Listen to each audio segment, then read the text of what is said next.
Mga boss, magandang araw sa inyong lahat. Welcome back ulit sa channel natin. Sa video ito, maghahatid tayo ng owner type jeep sa display yan. Ito, yung nasa harap natin ngayon, ihahatid natin siya sa display yan ng mga owner type jeep. Dadali natin siya kung saan natin dinala nung nakaraan yung isang unit natin. Ayan, bali ito po yung dadali natin. Ayan, samahan nyo ako, panoorin nyo hanggang dulo. And pakikita ko rin yung mga ilang display na unit doon. Ayan, ito tayo ngayon sa garahe. Ayan po. So ayan, tara, let's go. Bali ito mga boss, paalis na tayo. Ayan, nakasakay na tayo dito sa owner type jeep na ihatid natin. And panoorin nyo hanggang dulo, pakikita ko yung mga ibang display doon sa display yan. Bali itong unit pala natin is gasoline engine na pure stainless, Cavite made. Ayan, yung link nito nasa description, panoorin nyo na lang yung full review. Ayan, so let's go, tra. Bali ayan mga boss, nagbabaybay tayo. Linggo kasi ngayon kaya medyo maluwag, pero kapag yung mga may pasok or yung may mga pasok ng estudyante, sobrang abala na itong kalsada na to kasi ayun nga, maraming naghahatid sundo sa mga estudyante.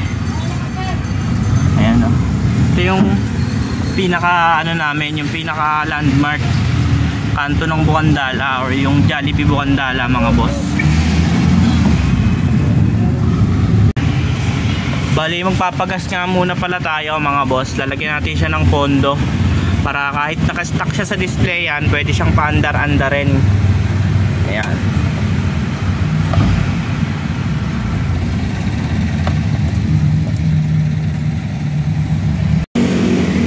Bali ayan pala yung forma niya, long body siya, pure stainless. Ayan, gasoline engine to mga boss, 4K ang makina, Toyota. Ayan, napakaganda yan mga boss. Ayan, meron pa siyang jerrycan na stainless sa likod yung design na yan. Saktong sakto lang yung forma niya, pang gamit, pang pamilya. Ayan, bumper, napakaganda ng bumper oh. Okay na po. Okay. Ayan, so tara. Bali mga boss, dito pala tayo sa loob dumaan kasi nung nakaraan sa highway tayo dumaan nun. Ngayon dito tayo dadaan sa shortcut road. Bali ito yung tinutumbok ko, Bayan Luma. Ang nakakasakop po is Imus Cavite pa rin mga boss. Ayan. Bali dire-diretsuhin lang natin to. Mas malayo nga lang kapag dito ka dumaan kasi maraming lagusan, pero shortcut pa rin. Ayan. Bali mga boss, andito na tayo sa bayan ng Imus. Ayan. Bali pag kumanan ka dito, dyan papuntang palengke. And pag kumaliwa ka naman, ayan o, dyan papuntang simbahan ng Imus. Ayun o. Ayan, then dito tayo, diretso tayo mga boss. Ayan. Ang labas na nito, Bacoor. Ito yung way or yung shortcut pa Bacoor mga boss. Bali yung dadaanan natin, yung barangay na to, Cuartel. Yun.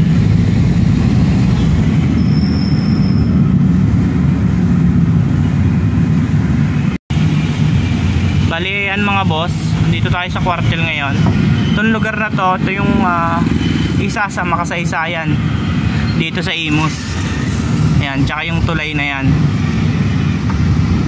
Ito. Ayan o, may mga rebulto. Kung tawagin ay tulay ng Isabel. Ayan, bali dito na tayo sa paliko. Paglabas na ito mga boss, highway na yung tumbukan nito. Tingnan natin tong e-bike.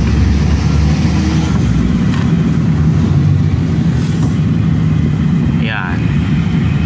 Ayan, Bacoor na po yung sumunod na barangay niyan. Ayan o, bali kakanan tayo. Ayan, paglabas na ito mga boss, doon na sa highway, sa mismong display yan na. Bali ito na tayo mga boss, palabas na ng highway. Ayan o, Bali sakto yung labas natin. Dito na tayo sa mismong displayan. Ayan o, dun sa NL Motorsport Display Center. Ayan, saktong labas natin mga boss. Dito na tayo. Ayan. Ay, pasaway oh.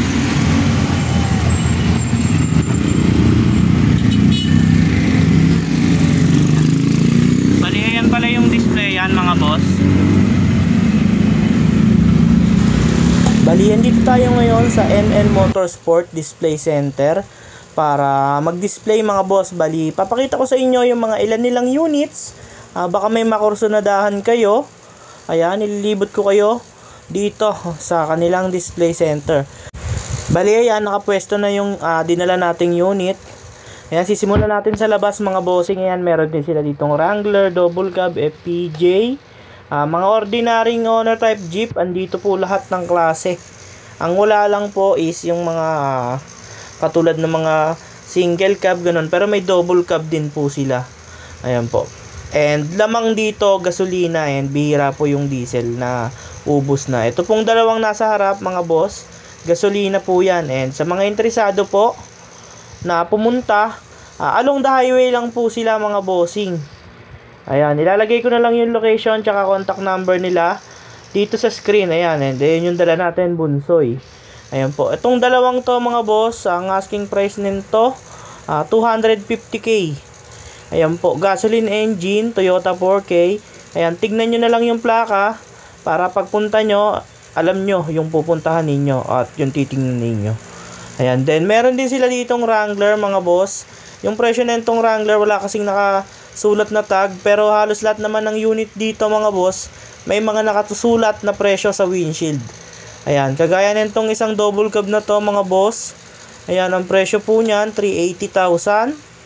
Ayan, diesel po, Isuzu C240, 6 tad na, pure stainless pati flooring. And ito naman, yung FPJ na dalawang magkatabi, na-vlog na natin nung huli tayong pumunta. And ito, bago tong isang to. Ayan po. Ayan, yung kanilang double cab, 6 tad, ang mags, size 15, malalaki na rin yung gulong mga bossing. Ayan o, Isuzu C240 yung makina. And hindi tayo masyadong makaikot, gawa ng medyo masikip yung daanan. And then meron din pala silang FPJ mga boss. And sa mga interesadong pumunta dito, yung location nila, Paliko, Imus, Cavite. Yan, isusulat ko na lang din sa screen. Tapos yung kanilang contact number mga boss. Ang isa pa sa maganda dito, yung kanilang location mga boss, kasi yung buong garahe may bubong. Ayan po. Bali, nakanguso lang po lahat sa highway kapag umaga, din pinapasok kapag gabi sa loob. Ayan po. Bali, ito yung dala nating owner type jeep. Ayan o. Makinis na makinis. Ayan. Bali, yung starting price ng presyo nila dito, 150,000 pataas. Ayan po. Bali, yun lamang po mga boss. Sa mga mag-walk-in mga boss, along the highway lang to, isearch nyo na lang po yung kanilang location, Paliko, Imus, Cavite. Ayan, then makikita nyo along the highway yung kanilang location, tapat sila ng Banyados Auto Calicot. And para mas maganda, kung pupunta kayo, tawag kayo sa cellphone number nila para ma-guide din nila kayo kung saan mismo yung kanilang location. Bali, yun lamang po mga boss. Dito na nagtatapos ang ating vlog. And bago nyo po lisanin yung video ito, huwag nyo pong kalimutang i-click ang subscribe button at i-on ang notification bell para lagi kayong updated sa mga video na ilalabas namin tungkol sa owner type jeep. Ayun lamang po, maraming salamat. See you sa next video.